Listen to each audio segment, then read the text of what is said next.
The fourth episode of Dead City arrives with a very quick but intense pace, and we're starting to see some plot lines pay off, while also setting up some new things for the back half of the season. I do believe that this is the best episode so far, both in terms of events starting to unfold, and also, we got to see Simon, so this is just automatically the best episode. Our group enacts their plan to get Herschel Jr. back and kill the Croat, but things don't exactly go according to plan. They get ambushed and separated and seemingly further from their goal than they ever have been before. I've got some things I liked, some stuff I'm not too crazy about, and some more theories for next week, so let's dive into Dead City Episode 4, Everybody Wins a Prize.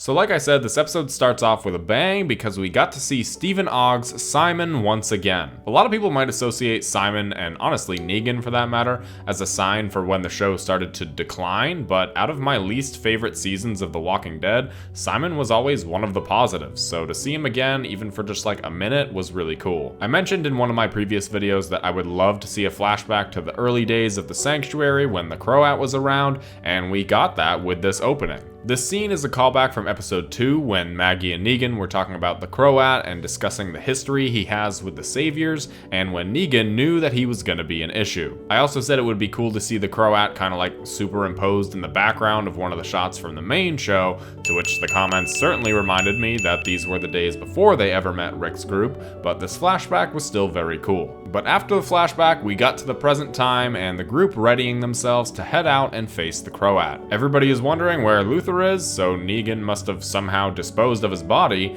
and they decide to continue on without him. There's also some question as to what Maggie did with Ginny's dinosaur. We didn't actually see her burn it, which makes me think that she didn't, but I could also see her burning it too. There's this immediate sense of unease and tension as they start on this journey. You get this feeling that something bad is about to happen, you just don't know exactly what. When they get there and no one's in the arena, you definitely get the sense that it's a trap. There continues to be tension between Maggie and Negan. She's about ready to tell him about Ginny's dinosaur, but then she sees Luther's can of wax and decides not to tell him. Now, this is actually an occasion where I think the tension between them was really good. Usually in stories and writing, there's moments like this between characters where one of them knows something that the other one doesn't, and they decide not to tell that person when that information they could have said would have been incredibly valuable.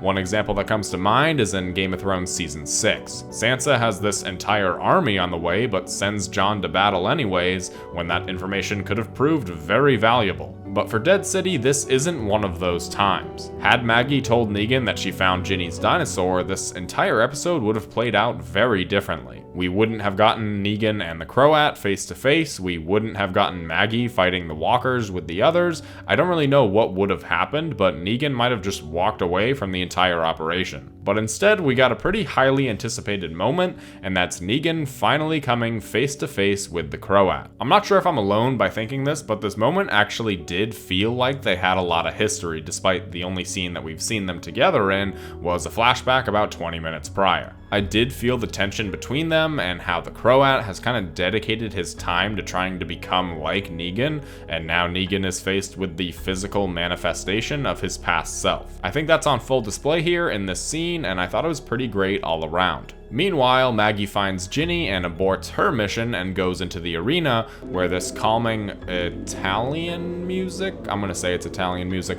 starts playing and all the walkers pour inside. It's a heavy contrast from the music to what's happening around them, and I think that made the scene all the more frightening. There was one moment though where Maggie sees a way out and doesn't take it. The showrunner in the after the episode said that Maggie was thinking about how she doesn't want to be like Negan and decides to stay and help everybody in this moment, but I don't really know about that. Maggie doesn't really owe anything to these people. I get that she's been staying with them for a few days and they didn't kill her, but I feel like if Maggie saw any opportunity to go and find Herschel, she would have taken it. I was under the impression that Herschel was in this building, but upon another rewatch, that's not really explicitly stated, so he could very well be somewhere else, but I still feel like Maggie is under the impression that her son is in the building, and I think that she would have jumped at any opportunity to find her son. Her staying with Ginny and the others does make her more heroic and a better person, but ultimately I don't think it's what she would have done. I don't know, maybe you disagree with me. She is kind of first and foremost a leader, so she doesn't want to leave people behind, but it's also her son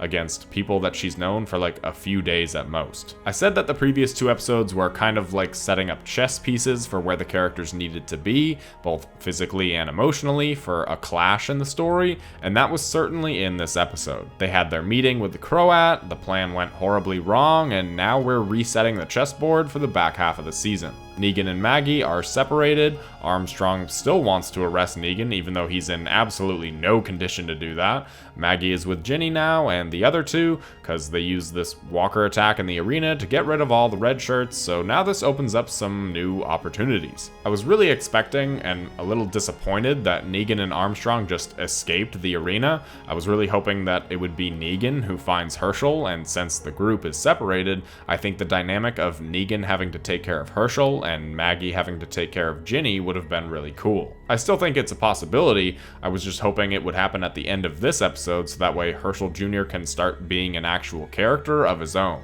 It seems like it's probably going to come down to the wire and they're going to get Herschel at the end of the season, but I think if they got him and they were separated, then the whole reunion and escape from New York could have been a really great plotline. Again, this could still happen by next episode, and I hope it does, but starting off next episode with Negan talking with Herschel would have been really great. But at the end of the episode, Armstrong still tries to arrest Negan with a bum leg like an idiot, and the other half of the group escapes into the sewers, which, if you've played Resident Evil 2, you'll know that there's probably some not so desirable things down there. This was another pretty quick episode at around 40 minutes and 30 seconds. I get that this show is progressing the story at a faster rate than the regular show did, but these episodes are all really short. It's not really a con or a negative because they did tell the story they needed to.